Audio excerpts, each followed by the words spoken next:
Hey everyone, welcome to spell me. Let's talk about Rida Dharana's friend, जो एक famous designer है इस पॉइंट पे, क्योंकि रिदा जो है उसने लेजिट अपने डिजाइनर फ्रेंड निखिल गजरे को अपने कैन मोमेंट के दौरान मल्टीपल टाइम्स शाउट आउट दिया है, क्योंकि उसने ये जो कैन का आउटफिट था रिदा का वो डिजाइन किया था। बट निखिल जो है वो इस पॉइंट पे एक्सपोज हो चुका है, क्योंकि उसने कई बार अनएथिकल वे से लोगों के डिपॉजिट्स रख लिए। 25,000 रुपीज रख लेना एंड आउटफिट भी ना देना is very wrong. See I completely understand this कि रिदा को पता नहीं होगा कि एग्जैक्टली निखिल कैसे वर्क कर रहा है। वो क्योंकि इन्फ्लुएंसर है, क्योंकि उसके मिलियंस में फॉलोअर्स है, उसको इस वे से वो ट्रीट करेगा ही नहीं, because in a way Nikhil is benefiting from हो। नो डाउट उसमें टैलेंट होगा, बट कस्टमर्स वो टैलेंट का करेंगे क्या अगर जो प्रॉमिस्ड पीसेस है उनको नहीं मिल रहे और इतना हेफ्टी अमाउंट आप वापस भी नहीं दे रहे हो। Completely unethical. तो रिदा को चलो यहाँ पे बेनिफिट ऑफ द डाउट दिया जा रहा है कि कैन के पहले उसे कुछ नहीं पता था कि ऐसा कुछ हो रहा है। बट सी एक रूल है जो हर एक इन्फ्लुएंसर को फॉलो करना है कि एक तो अगर आप किसी प्रोडक्ट को, सर्विस को, ब्रांड को या इंडिविजुअल पेज को भी प्रमोट कर रहे हो तो मेक श्योर करो कि वो पेजेस सेफ है, फ्रॉड नहीं है, स्कैमर्स नहीं है एंड किसी भी वे से कस्टमर्स को धोखा नहीं देंगे। देन दूसरा पॉइंट यहाँ पे ये भी है कि कभी कभी ऐसा हो जाता है गलती कि आपको भी झूठ बोला जाता है। एग्जैक्टली आपको पता नहीं रहता कि हो क्या रहा है। आपको लगता है कि क्लीन ब्रांड है and you promote that brand and कहीं पे से बाद में आपको पता चलता है, अवेयरनेस होता है कि वो कुछ तो शेडी कर रहा है। देन इस केस में आपका रिस्पॉन्सिबिलिटी बनता है कि आप अपने पेज पे अपनी ऑडियंस को अवेयर करो by putting up a post और स्टोरी। एक स्टेटमेंट दो अपने पेज पे जहां पे आप ऑडियंस को बताओ कि आपने इस ब्रांड को या पर्सन को प्रमोट किया था, but be careful before associating with them, because certain facts आपको इस पॉइंट पे पता चले हैं जो पहले नहीं पता था एंड ये है रिस्पॉन्सिबिलिटी आपकी। अभी रिदा के केस में इट इज नॉट क्लियर कि ये पेड प्रमोशन था कि बाटर था। मोस्टली बाटर होगा। रिदा क्योंकि डिफरेंट इवेंट्स को जाती है एंड उसको सर्टेन कस्टम पीसेस चाहिए तो वो निखिल से लेती होगी एंड रिटर्न में निखिल को क्रेडिट देती है।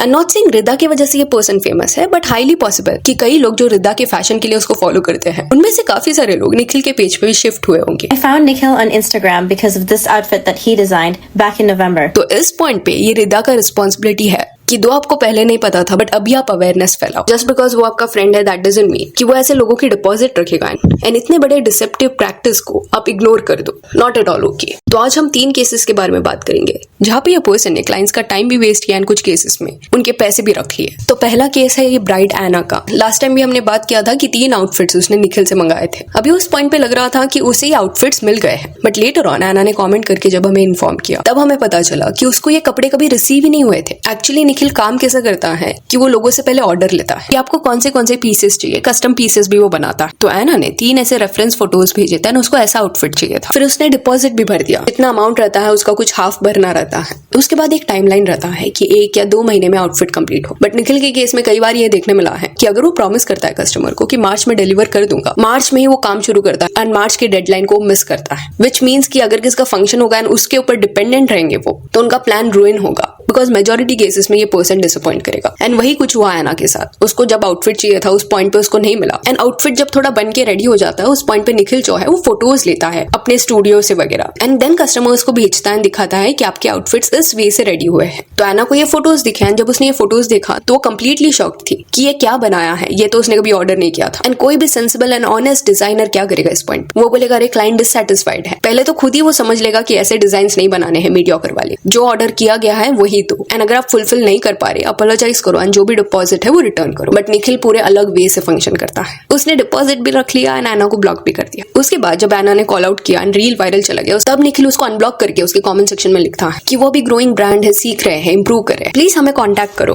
और ये सिर्फ बोलने की बात थी, ये कॉमेंट सिर्फ किया गया था। एग्जैक्टली इस पर्सन के इंटेंशंस ठीक रहते तो सामने से वो डीएम कर दें बता देता कि मैं तुम्हारे डिपॉजिट रिटर्न कर रहा हूँ। बट एना को उल्टा मल्टीपल मैसेजेस भेजने पड़े एंड उसको रिस्पॉन्स कुछ नहीं मिला एंड ये इशू को भी मल्टीपल मंथ्स हो गए हैं, स्टिल ये पर्सन रिटर्न नहीं दे रहा अमाउंट। देन बात करते हैं दूसरे क्लाइंट के बारे में। उनका पेज आपको स्क्रीन पे देखने मिल जाएगा। उनका नाम रितिका है and she is very sweet. काफी अच्छे से उन्होंने बताया कि कैसे उनको भी डिसीव किया गया, उनके भी डिपॉजिट रख लिए एंड उनको भी ब्लॉक किया गया एंड ये सारे लोगों के पास प्रूफ है। इसी वजह से कई लोग इस पॉइंट पे अनोनिमस नहीं रहना चाहते, वो सामने आके दूसरों को अवेयर कर रहे हैं। तो मार्च में रितिका का बर्थडे था एंड ये सेलिब्रेशन दुबई में होने वाला था, तो फरवरी में उन्होंने ऑर्डर प्लेस किया था। अभी निखिल ने उस पॉइंट पे ऑर्डर एक्सेप्ट किया एंड ये बोला कि टाइम पे वो डिलीवर करेगा। एनीवेज जब डिस्कशन फेज चल रहा था उस पॉइंट पे ये जो डिजाइन है इस पे निखिल को अप्रूवल मिला था एंड निखिल ने कोट किया कि 50,000 लगेंगे ये आउटफिट बनाने के लिए। अब इसी 50,000 एक हेफ्टी अमाउंट है। एक स्पेशल इवेंट के लिए एक स्पेशल गाउन बनाना था। जब मार्च में बर्थडे आने वाला था उसके जस्ट 2 दिन पहले निखिल बोलता है कि 2 दिन बाद मैं तुम्हारा पार्सल भेज दूंगा। रितिका के लिए एक्सेप्टेबल नहीं था बिकॉज 2 दिन बाद एग्जैक्टली उसका बर्थडे था एंड ये सब इवेंट दुबई में होने वाला था। तो रितिका को दुबई में 2 दिन के अंदर बिल्कुल भी आउटफिट टाइम पर रिसीव नहीं होता। प्लस उसने जब फोटो देखा वो तो और भी ज्यादा शॉकिंग था। स्क्रीन पे आपको जो फोटो देखने मिल रहा है ये निखिल ने रितिका को भेजा। स्केच एंड जो एक्चुअल आउटफिट बना है इसमें क्लियरली आपको बहुत सारे डिफरेंसेस देखने मिल जाएंगे। पहले तो जो कॉर्सेट का शेप है वो अलग है एंड नीचे जो फ्लेयर चाहिए गाउन में वो नहीं है। गाउन के अंदर भी एक पर्पल वाला फैब्रिक रहने वाला था जो बाहर से अच्छा दिखता है। पूरा कंप्लीट मिसमैच है। इस पॉइंट पे पॉसिबिलिटी है कि फोटो में शायद फैब्रिक थोड़ा अलग दिख रहा है। अच्छा फैब्रिक निखिल ने यूज भी किया होगा, वो भी बेनिफिट ऑफ द डाउट दे दिया, बट जो स्ट्रक्चर था, जो डिजाइन था, क्या उसको फॉलो किया गया? एंड रितिका ने वही लिखा मैसेज में कि स्ट्रक्चर थोड़ा डिफरेंट दिख रहा है एंड कॉर्सेट एंड नीचे का जो पार्ट जिस वे से ज्वाइन हो रहा है वो भी प्रॉपर नहीं है। एंड निखिल ने फिर थोड़े चेंजेस भी किए, बट पॉइंट हियर इज कि बर्थडे के 1 या 2 दिन पहले आप ये सब क्यों करोगे? आपको ऑर्डर पहले तो लेना नहीं चाहिए था अगर आप फुलफिल नहीं कर सकते। एंड देन निखिल ये भी बोल रहा था कि स्टूडियो में काफी लोगों को पसंद आया, ये पीस अच्छे से कंप्लीट हुआ है, ये अच्छा दिख रहा है। तो अगेन चलो अग्री, कुछ लोगों को ये पसंद आएगा लुक, बट क्या ये चीज ऑर्डर की गई थी? और ऐसा भी नहीं था कि रितिका ने डायरेक्ट स्केच के बेसिस पे हाँ बोला। रितिका ने सर्टेन डिफरेंट रनवे मॉडल्स ने जो आउटफिट्स पहने थे उसको भी एज रेफरेंस भेजा था। एंड जब ये डिसअपॉइंटमेंट हुआ उस पॉइंट पे ऐसा नहीं था कि रितिका ने डायरेक्टली अपना रिफंड मांगा, डिपॉजिट रिटर्न मांगा, बिल्कुल भी नहीं। उसने फेयर चांस दिया निखिल को, उसने ये एक्सेप्ट किया कि निखिल ने एफर्ट्स डाले हैं ये आउटफिट बनाने में। बट क्या ये फिर रितिका के लिए अनफेयर नहीं है कि वो इतने वक्त से वेट करी है बर्थडे के आउटफिट के लिए एंड उसे वो नहीं मिल रहा है, ये पूरा कंप्लीट डिफरेंट आउटफिट मिल रहा है? तो उसने निखिल से एक रीजनेबल चीज बोली कि तुम चेंजेस करो एंड मुझे फेयर कंपनसेशन दो। फेयर कंपनसेशन मतलब उसका ये कहना था कि 30% डिस्काउंट पे ये आउटफिट दे दो। तब निखिल इसके लिए माना नहीं एंड फिर उसने ये बोला कि वो 5000 का डिस्काउंट दे सकता है, 45,000 में आउटफिट ले लो। बट अगर तुम 45,000 के लिए अग्री करे हो तो कोई चेंजेस नहीं किए जाएंगे, पूरा तुम्हें पे करना है, यही आउटफिट मिलेगा, no changes. So how is this fair? Just because Nikhil को कुछ पसंद आता है दिखने में, इसका मतलब ये नहीं है कि जो कस्टमर है वो उसको पहन लेगा। एंड एंड में उसने रितिका को ब्लॉक किया एंड आउटफिट अभी भी निखिल के पास है। एंड देन अपॉलिंग चीज उसने ये की कि उसने एक रील बनाया, बट उस रील में उसने अलग ही कुछ स्टोरी बताया। निखिल का कहना था कि उसकी एक कोई फ्रेंड है जो जापान में पढ़ रही थी, उसका ग्रेजुएशन आने वाला है एंड चेरी ब्लॉसम्स के अराउंड उसने ये इंस्पिरेशन बना के पूरा आउटफिट क्रिएट किया है। Let's make a graduation dress for one of my clients. She studied in Japan for 4 years and she told me that the most favorite part of being there as an introvert was the cherry blossom trees. Oftentimes after This was a clear lie. And in case ये outfit उसने cell कर दिया है अपनी friend को, तो कहीं पे भी ऐसा लग नहीं रहा कि निखिल के एफर्ट्स वेस्ट गए हैं। फ्री में अगर वो दे रहा है वो उसका चॉइस है, बट ये आउटफिट आपने किसको तो दे दिया है, तो रितिका का डिपॉजिट क्यों होल्ड करके बैठे हो? देन निखिल ये भी झूठ बोल रहा है कि ये पूरा डिजाइन उसका था एंड ये पहले बार नहीं हो रहा है, कई और कमेंट्स भी थे इंटरनेट पे। तो this is not how you function. Then later on Ritika की जो फ्रेंड है उसने रीच आउट करने का ट्राई किया निखिल को एंड ये बोला कि वो लोग लीगल प्रोसेस इनिशिएट करेंगे। तब निखिल का ऐसा रिस्पॉन्स था, ठीक है इनिशिएट करो। एंड मे बी वो इतना पैनिक इसलिए नहीं कर रहा था क्योंकि रितिका जो है वो इस पॉइंट पे दुबई में रह रही है, तो उसको वापस इंडिया में आके बैक एंड फोर्थ ये केस के लिए ट्रैवल करना पड़ता। एंड ये जो रील है वो अप्रैल 16 को पोस्टेड था एंड फोटो जो भेजा गया था रितिका को वहां पे आउटफिट बहुत अलग देखने मिल रहा है एंड ये रील में अलग देखने मिल रहा है। पॉसिबिलिटी है कि लाइटिंग की वजह से डिफरेंट दिख रहा है एंड ये होता है बहुत बार। इसके बाद और एक पर्सन के साथ ये हुआ था, जस्ट दैट लास्ट ईयर ये हुआ था 2025 में। अलंकृता को एक आउटफिट चाहिए था, उसने इंस्पिरेशन भेज दिया था निखिल को एंड निखिल ने कोट किया था कि 10,000 के अराउंड हो जाएगा। तो अलंकृता ने सर्टेन अमाउंट डिपॉजिट में दे दी, उस जनवरी फरवरी में ही उसने डिपॉजिट दे दिया था। उसके बाद जब फैब्रिक सिलेक्ट करने की बारी आई, जो फैब्रिक ऑप्शंस दिए जा रहे थे वो अच्छे नहीं थे, उसको फोटोज में ही दिखाई दे रहा था कि this is not good, bad fabric ये लग रहा है। जिसके बाद शी डिसाइडेड कि वो खुद जाके फैब्रिक सोर्स करेगी, जितने मीटर्स चाहिए निखिल को उतना लाएगी, जो भी एक्सपेंस है वो बेयर करेगी,